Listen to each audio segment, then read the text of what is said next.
C'est pas moi, c'est pas un jeu. Voilà, oui, alors, si est-ce que vous êtes ami avec Patrick Buisson? Est-ce que vous êtes ami avec Patrick Buisson? Mais je le connais pas, Patrick Buisson. Nous nous sommes vus sur des plateaux de télévision. Bah oui, il m'a invité une fois sur à venir NCI, plusieurs fois. D'abord, il a reçu la Légion d'honneur. Et vous y êtes allé?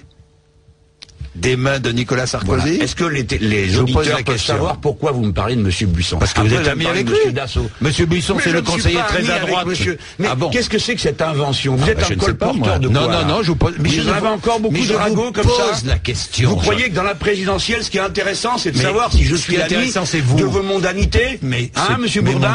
Ah oui, vous savez pas. Et vous fréquentez qui? C'est qui votre pote? Je fréquente lequel? Mais moi, je n'ai aucun pote à l'Élysée, moi. Oui, Jean-Luc Mélenchon, aucun. Ah bon, ben moi non plus. Alors qu'est-ce qui vous permet de m'en soupçonner? Je vous pose la question. Oui, mais vous posez des questions. Moi, je vais vous poser une question. Pourquoi vous ne répondez pas à ma question? Mais je viens de vous répondre parce que vous me laissez pas le temps. Est-ce que vous étiez à sa remise de Légion d'honneur? Oui, j'étais à sa remise de Légion d'honneur. Donnée par Nicolas Sarkozy. Oui, et vous savez pourquoi? Vous êtes ami avec Patrick Buisson? Non, monsieur Bourdin, mais puis-je vous écoutez, ça va à la fin. Le jour où vous aurez la Légion d'honneur, j'irai à votre Légion d'honneur. Moi, je ne suis pas votre ami. Vous l'avez déjà? Je vous ai pas invité. Non, vous l'avez et vous m'avez pas invité. Mais si vous m'aviez invité, aucun politique n'était invité. Eh bien, monsieur Bourdin, si vous m'aviez invité, j'y serais allé. Et vous savez pourquoi? Parce que je vous ai à la bonne, vu que vous êtes très direct et droit dans vos opinions de droite. Comme Buisson. De droite? Ah ben écoutez, ça va. Bon. Qu'est-ce que vous faites là depuis un moment là? Vous appelez Qu'est-ce que vous faites là? Regardez les émissions qui vont suivre. Regardez les émissions. Non, monsieur Bourdin, attendez, on n'a pas fini. On n'a pas fini de répondre à votre question. Alors je vous pose Il la ne question. peut pas y en avoir pour la raison que nous avons une monnaie unique. À relancer la consommation seule en Europe, seule en Europe, sans quitter l'euro. Oui, monsieur Bourdin. Oui, monsieur Bourdin. Mais enfin, est-ce que vous ne comprenez pas ce qu'on vous dit ou quoi? Je vous pose la question. Je viens de vous dire que, par la politique d'augmentation des salaires, on relance l'activité dans notre pays. Cette activité, parce qu'elle est relancée.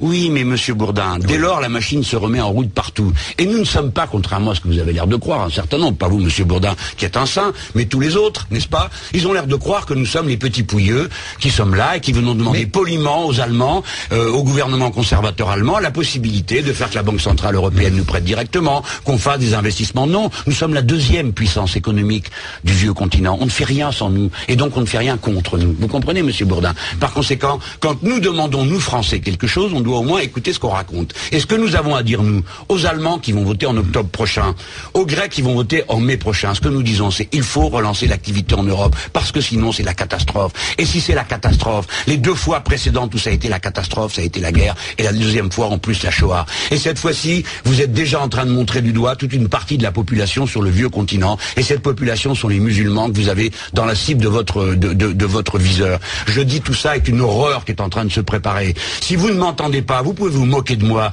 considérer que ce que je dis est irréaliste, parce que les autres répètent tous la même musique comme ils le faisaient en 1939, comme ils le faisaient en 1913. Ce sont les amis du désastre et c'est ça qui vous prépare. Et moi, avec mes amis du Front de gauche, je vais faire ce qu'il faut pour que ça n'ait pas lieu et qu'on puisse sortir par le haut. Vive la vie!